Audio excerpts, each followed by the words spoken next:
really like people's definition of R&B nowadays. Let's talk I'm not about gonna it. name any names, but like R&B, like mainstream R&B right now is not R&B, like at all. It's just recycled stuff, sampling. It's not really, you don't feel the same emotions as you would listening to like a Mary J. Blige track or a Whitney Houston track, you know, like artists nowadays aren't putting Yeah.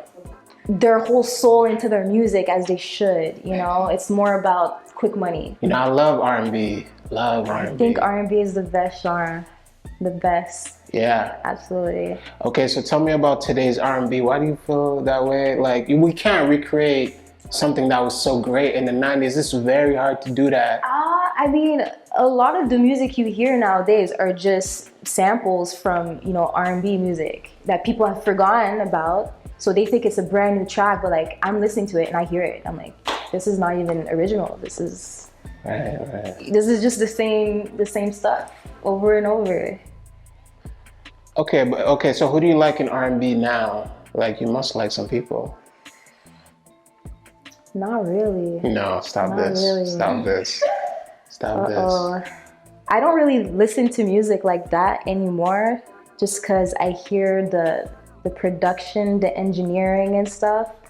Like, I can't fully enjoy music like I used to, because I can hear every little thing they did.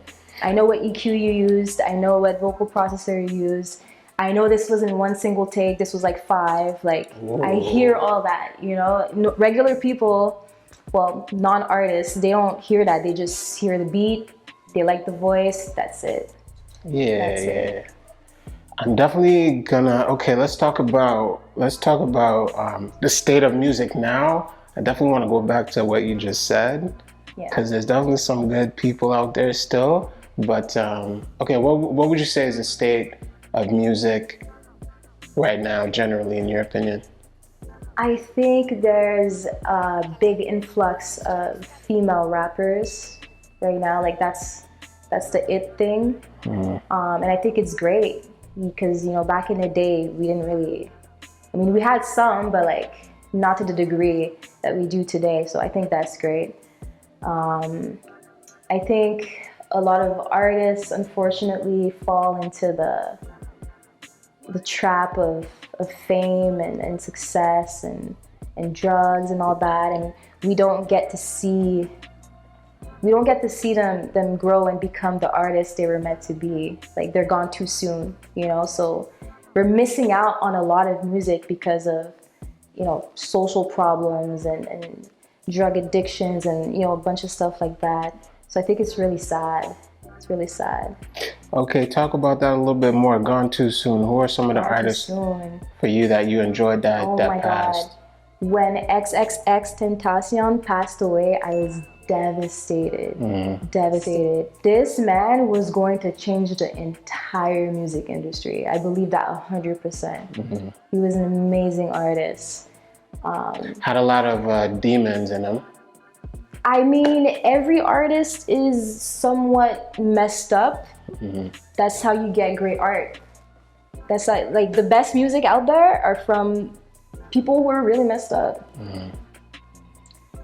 But you don't, you could separate the artist from the music? Ooh.